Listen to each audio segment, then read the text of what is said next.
Welcome to NCN news. నా పేరు ప్రశాంతి. బులెటిన్లో ముందుగా హెడ్లైన్స్ చూద్దాం. పురావస్తు తవ్వకాలు, బౌద్ధ సర్క్యూట్ అభివృద్ధికి పెద్దపీట. రాష్ట్ర మంత్రి వర్యులు కందుల దుర్గేష్. ఆంధ్రప్రదేశ్ రాష్ట్రంలోని చారిత్రక వారసత్వాన్ని కాపాడేందుకు పురావస్తు తవ్వకాలను ముమ్మరం చేయడంతో పాటు బౌద్ధ సర్క్యూట్లను అభివృద్ధి చేస్తామని రాష్ట్ర పర్యాటక సాంస్కృతిక శాఖ మంత్రి కందుల దుర్గేష్ వెల్లడించారు. నేడు శుక్రవారం శాసనసభలో ప్రశ్నోత్తరాల సమయంలో అవనిగడ్డ ఎమ్మెల్యే మండలి బుద్ధాప్రసాద్ అడిగిన ప్రశ్నలకు మంత్రి కందుల దుర్గేష్ క్లుప్తంగా సమాధానమిచ్చారు. రాష్ట్ర విభజనకు ముందు ఆంధ్రప్రదేశ్లో 65 ప్రాంతాల్లో, విభజన తరువాత పురావస్తు శాఖ 3 ప్రధాన ప్రాంతాల్లో ఫీల్డ్ సీజన్లో పురావస్తు శాఖ తవ్వకాలు జరిపిందని మంత్రి దుర్గేష్ తెలిపారు. 2014-15, 2015-16 సంవత్సరాల్లో జరిపిన తవ్వకాల్లో కాకినాడ జిల్లా కొత్తపల్లి పెద్దమెట్ట బౌద్ధ క్షేత్రంలో మహాస్తూపాలు, 8 ఓటివ్ స్తూపాలు, విహారాలు, ఎర్రమట్టి పాత్రలు బయటపడ్డాయని, అలాగే పోలవరం ప్రాజెక్టు పూర్తయితే తవ్వకాలు జరపడం కష్టమని భావించి పోలవరం ముంపు ప్రాంతాలైన రుద్రమకోట, రాయనపేటలలో 2017-18 సంవత్సరాల్లో తవ్వకాలు జరపగా క్రీస్తు పూర్వం 1000 నుంచి 300 నాటి ప్రాచీన మానవుడి సమాధులు, ఇనుప వస్తువులు, మట్టి పాత్రలు లభ్యమయ్యాయని వివరించారు. తద్వారా ప్రాచీన మానవుడి కాలం నాటి సంస్కృతి అనుసరించిన విధానాలు గుర్తించామన్నారు. ఈ తవ్వకాలకు ప్రత్యేక బడ్జెట్ అంటూ ఏమీ లేదని, పోలవరం బడ్జెట్లో భాగంగా పురావస్తు శాఖ ఎక్స్కవేషన్ బడ్జెట్లో నుంచి వినియోగించి తవ్వకాలు జరిపామని స్పష్టం చేశారు. ఏపీలో బౌద్ధమత వ్యాప్తికి నిలయాలైన అమరావతి, నాగార్జునకొండ, ఘంటసాల, ఆదుర్రు, తొట్లకొండ, బాయికొండ, చిత్రకోట వంటి ప్రాంతాలను కలిపి బౌద్ధ సర్క్యూట్గా అభివృద్ధి చేస్తామని మంత్రి దుర్గేష్ హామీ ఇచ్చారు. కేంద్ర మంత్రి గజేంద్ర సింగ్ షెకావత్ సహకారంతో కేంద్ర బడ్జెట్ కేటాయింపులను ఉపయోగించుకుని అంతర్జాతీయ పర్యాటకులను ఆకర్షించేలా ప్రణాళికలు రూపొందిస్తున్నట్లు తెలిపారు. క్వశ్చన్ నంబర్ 1478 పర్యాటక శాఖ మంత్రి గారు. అధ్యక్ష, ఈ పురావస్తు శాఖకు సంబంధించినటువంటి తవ్వకాల వివరాల గురించి గౌరవ సభ్యులు అడిగారు. అధ్యక్ష, విభజన తర్వాత 3 ప్రాంతాల్లో పురావస్తు శాఖ తవ్వకాలు నిర్వహించడం జరిగింది.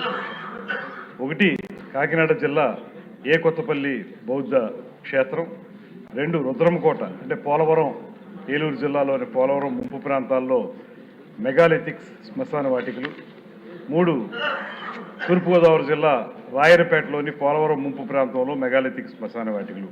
ఈ 3 చోట్ల మనం పురావస్తు శాఖ తవ్వకాలు నిర్వహించింది. అధ్యక్ష, మనకి విభజనకు ముందు రమారమి రాష్ట్రంలో 65 ప్రాంతాల్లో తవ్వకాలు నిర్వహిస్తగా, విభజన తర్వాత 3 ప్రాంతాల్లో నిర్వహించాం.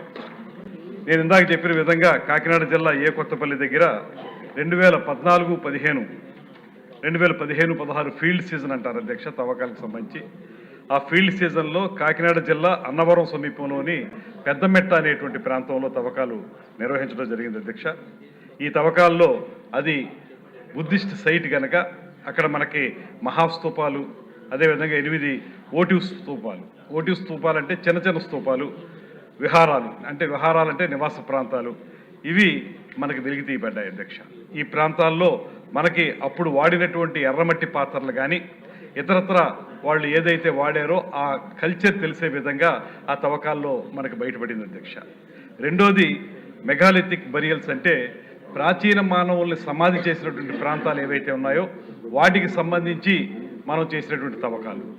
ప్రాచీన మానవులు అంటే రమారమి 1000 సంవత్సరాల నుంచి 300 సంవత్సరాల వరకు ఉన్నటువంటి, క్రీస్తు పూర్వం ఎప్పుడు కూడా వెనక్కి వెళ్తుంటుంది కదా అధ్యక్ష, ఆ ప్రకారం 1000 నుంచి 300 సంవత్సరాల వరకు చేసినటువంటి దానికి సంబంధించి పోలవరం ముంపు ప్రాంతం రుద్రమకోటలో ఈ తవ్వకం చేశారు. అధ్యక్ష, ప్రధానంగా రుద్రమకోటకి ఇంపార్టెన్స్ ఇచ్చి తవ్వకాలు చేయడానికి కారణం ఏంటంటే పోలవరం డ్యామ్ కంప్లీట్ అయిపోతే మనకి ఇంక మళ్ళీ అక్కడ అవకాశం ఉండదు, సబ్మెర్జ్ అయిపోతాయి ఆ ప్రాంతాలు అనేటువంటి ఆలోచనతో అక్కడ 2017-18 ఫీల్డ్ సీజన్లో అక్కడ తవ్వకాలు చేస్తే అక్కడ మనకి ప్రత్యేకించి ఆ రోజు ఉన్నటువంటి ఆ ప్రాచీన మానవుల తాలూకా సాంప్రదాయాలు, సంస్కృతి అనుసరిస్తే దాని ప్రకారం అప్పట్లో ఎవరైతే అక్కడ సమాధి చేయబడతారో లేకపోతే బరియలు చేయబడతారో వాళ్ళకి సంబంధించినటువంటి వారు వాడినటువంటి వస్తువులను కూడా కలిపి అక్కడ వాటిని సమాధి చేయటం అనేటువంటి కార్యక్రమాన్ని ఆ రోజుల్లో నిర్వహించేవారు.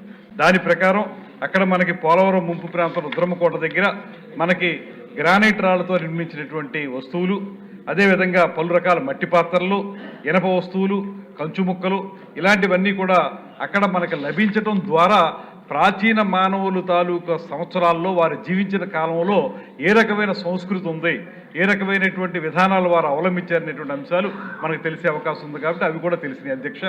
అదేవిధంగా మనకి పోలవరం ముంపు ప్రాంతం రాయనపేట అంటే అది ఈస్ట్ గోదావరిలోకి వస్తుంది అధ్యక్ష. అక్కడ కూడా 2017-18 ఫీల్డ్ సీజన్లో అక్కడ కూడా మన తవ్వకాలు చేపట్టాం. దాంట్లో కూడా అప్పటి అవశేషాలు ప్రాచీన కాలం నుండి సుదీర్ఘ సాంస్కృతిక నిరంతర విధానాన్ని మనకు తెలియజేస్తున్నాయి అధ్యక్ష. దీన్ని మనం లెక్కగడితే 1000 సంవత్సరాల నుంచి 300 సంవత్సరాల వరకు ఉన్నటువంటి ఈ అవశేషాలుగా 300 అంటే 3000 300 అండి. అదే అంటున్నాను. ఇప్పుడు పాత క్రీస్తు పూర్వం ఏమవుతుందంటే అండి బీసీలో ఎలా వెళ్తుంది, వెనక్కి వెళ్తుందండి. క్రీస్తు శకంలో వచ్చేటప్పటికి ముందుకు వెళ్తుంది కానీ క్రీస్తు పూర్వం వెనక్కి వెళ్తుంది. అంటే 1000 నుంచి 300 అంటే అది వెనక్కి వెళ్ళేదే, దాన్ని లెక్క పూర్వం 300. ఆ ప్రకారం దాన్ని తీసుకున్నాం అధ్యక్ష. వీటికి ప్రత్యేకించి బడ్జెట్ కూడా లేదు అధ్యక్ష. కాకపోతే పోలవరం ప్రాజెక్టులోనే ఆర్కియలాజికల్ డిపార్ట్మెంట్ వారి ఎక్స్కవేషన్స్కి సంబంధించి కొంత బడ్జెట్ని పొందుపరచడం వల్ల పోలవరం ముంపు ప్రాంతాలని మనం వాటిని తవ్వకాలు చేపట్టడం జరిగింది. ఎందువల్లంటే అది సబ్మెర్జ్ అయిపోతే ఇబ్బంది వస్తుంది కనుక రేపొద్దున తెలుసుకోవడానికి అవకాశం ఉండదు కనుక అది టేకప్ చేసాం అధ్యక్ష. తర్వాత ఇంకా భవిష్యత్తులో టేకప్ చేయబోయే కూడాను కళింగుల రాజధాని అయినటువంటి దంతపురం అంటే ఇచ్చాపురం దగ్గర మన శ్రీకాకుళం జిల్లాలో ఆ బుద్ధిస్ట్ సైట్ అధ్యక్ష. అది దాంట్లో కూడా ఎక్స్కవేషన్ చేపడతాం. అదేవిధంగా గుడివాడ కొండ విజయనగరం జిల్లాలో అది కూడా ఒక బుద్ధిస్ట్ సైటు. ఈ 2 చోట్ల కూడా భవిష్యత్తులో తవ్వకాలు చేపట్టడానికి పురావస్తు శాఖ నిర్ణయించుకుందనేటువంటి విషయాన్ని తమ ద్వారా సభ్యులకు తెలియజేస్తాం.